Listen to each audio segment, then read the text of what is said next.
Great Bengaluru ಅಲ್ಲ quarter Bengaluru ಎಂಬ ಅಶೋಕ್ ಹೇಳಿಕೆಯ ವಿಚಾರಕ್ಕೆ ಸಂಬಂಧಪಟ್ಟಂತೆ ವಿಪಕ್ಷ ನಾಯಕ ಅಶೋಕ್ ಹೇಳಿಕೆಯ ವಿರುದ್ಧ ಸಿದ್ದರಾಮಯ್ಯನವರು ಟಾಂಗ್ ಕೊಟ್ಟಿದ್ದಾರೆ. ಅವರಿಗೆ ಕ್ವಾರ್ಟರ್ ಜ್ಞಾಪಕ ಇರುತ್ತೆ. ಗ್ರೇಟ್ ಬೆಂಗಳೂರಿನ ವಿಚಾರಕ್ಕೆ ಸಂಬಂಧಪಟ್ಟಂತೆ ಸಿದ್ದರಾಮಯ್ಯನವರು ಅಶೋಕ್ ಅವರಿಗೆ ಟಾಂಗ್ ಕೊಟ್ಟಿದ್ದಾರೆ. ಗ್ರೇಟ್ ಬೆಂಗಳೂರು ಅಂದ್ರೆ ಗೊತ್ತಿಲ್ಲ, ಕ್ವಾರ್ಟರ್ ಮಾತ್ರ ಗೊತ್ತು. ಅವರಿಗೆ ಕ್ವಾರ್ಟರ್ ಮಾತ್ರ ಜ್ಞಾಪಕ ಇರುತ್ತೆ. ಅವರು ಅದಕ್ಕೆ ಪಾಪ ಕ್ವಾರ್ಟರ್ ಅಂತ ಹೇಳಿದ್ದಾರೆ. ತಪ್ಪೇನು? ಕೊಪ್ಪಳದಲ್ಲಿ ಸಿಎಂ ಸಿದ್ದರಾಮಯ್ಯ ಹೇಳಿಕೆ ಕೊಟ್ಟಿರುವಂಥದ್ದು. ಗ್ರೇಟ್ ಬೆಂಗಳೂರು ಅಲ್ಲ ಇದು, ಕ್ವಾರ್ಟರ್ ಬೆಂಗಳೂರು ಅನ್ನುವ ವಿಚಾರಕ್ಕೆ ಸಂಬಂಧಪಟ್ಟಂತೆ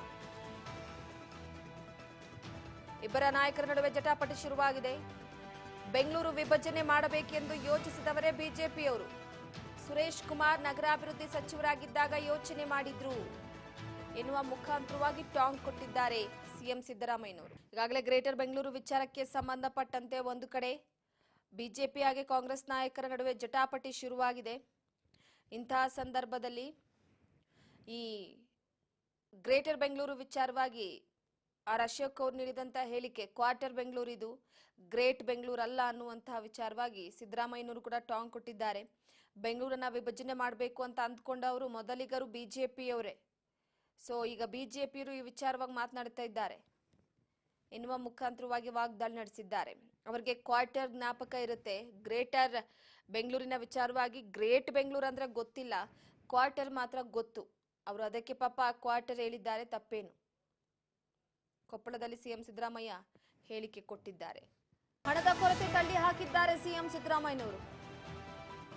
ಗ್ಯಾರಂಟಿ ಯೋಜನೆಗಳಿಗೆ ಹಣದ ಕೊರತೆ ಎನ್ನುವ ವಿಚಾರಕ್ಕೆ ಸಂಬಂಧಪಟ್ಟಂತೆ ಕಳೆದ ಬಾರಿ ಬಜೆಟ್ನಲ್ಲಿ 52,000 ಕೋಟಿ ಹಣವನ್ನು ಮೀಸಲಿಟ್ಟಿದ್ದು, ಈ ವರ್ಷ ಬಜೆಟ್ನಲ್ಲಿ 50,000 ಕೋಟಿ ಹಣವನ್ನು ಮೀಸಲಿಟ್ಟಿದ್ದೇವೆ ಎನ್ನುವ ಮುಖಾಂತರವಾಗಿ ಸಿಎಂ ಸಿದ್ದರಾಮಯ್ಯನವರು ಹೇಳಿಕೆ ಕೊಟ್ಟಿದ್ದಾರೆ. ಹಣದ ಕೊರತೆಯ ಹೇಳಿಕೆಯನ್ನ ತಳ್ಳಿ ಹಾಕಿದ್ದಾರೆ. ಮೊದಲಿನಿಂದಲೂ ಕೂಡ ಈ ಗ್ಯಾರಂಟಿ ಯೋಜನೆಯ ವಿಚಾರಕ್ಕೆ ಸಂಬಂಧಪಟ್ಟಂತೆ ಬಿಜೆಪಿ ವಾಗ್ದಾಳಿಯನ್ನ ನಡೆಸ್ಕೊಂಡು ಬರ್ತಾನೆ ಇದೆ. ಸೊ ಹಣದ ವಿಚಾರಕ್ಕೆ ಸಂಬಂಧಪಟ್ಟಂತೆ ಬಿಜೆಪಿ ಕಾಂಗ್ರೆಸ್ಗೆ ಟಕ್ಕರ್ ಕೊಡ್ಕೊಂಡೇ ಬರ್ತಾ ಇದೆ. 2 ವರ್ಷ ಆಯ್ತು ಈಗ ಕಾಂಗ್ರೆಸ್ ಸರ್ಕಾರದ ಅಧಿಕಾರಾವಧಿಗೆ. ಬಿಜೆಪಿ ಮತ್ತೆ ಹಣದ ವಿಚಾರವಾಗಿ ಅದರ ಗ್ಯಾರಂಟಿ ಯೋಜನೆಗಳಿಗೆ ಮೀಸಲಿಟ್ಟಂತ ಹಣದ ವಿಚಾರಕ್ಕೆ ಸಂಬಂಧಪಟ್ಟಂತೆ ಹಣದ ಕೊರತೆ ಇದೆ ಅಂತ ಆರೋಪವನ್ನ ಮಾಡಿದೆ. ಈ ಆರೋಪವನ್ನ ಸಿಎಂ ಸಿದ್ದರಾಮಯ್ಯನವರು ತಳ್ಳಿ ಹಾಕಿದ್ದಾರೆ. ಕಳೆದ ಬಾರಿ ಬಜೆಟ್ನಲ್ಲಿ 52,000 ಕೋಟಿ ರೂಪಾಯಿ ಇಟ್ಟಿದ್ವಿ, ಈ ಬಾರಿ 50,000 ಕೋಟಿ ರೂಪಾಯಿ ಇಟ್ಟಿದ್ದೀವಿ ಎನ್ನುವ ಮುಖಾಂತರವಾಗಿ ಹಣದ ಕೊರತೆಯೇ ಇಲ್ಲ ಅನ್ನುವಂತಹ ವಿಚಾರವನ್ನ ಸಾಬೀತು ಮಾಡಿದ್ದಾರೆ ಈಗ ಸಿದ್ದರಾಮಯ್ಯನವರು.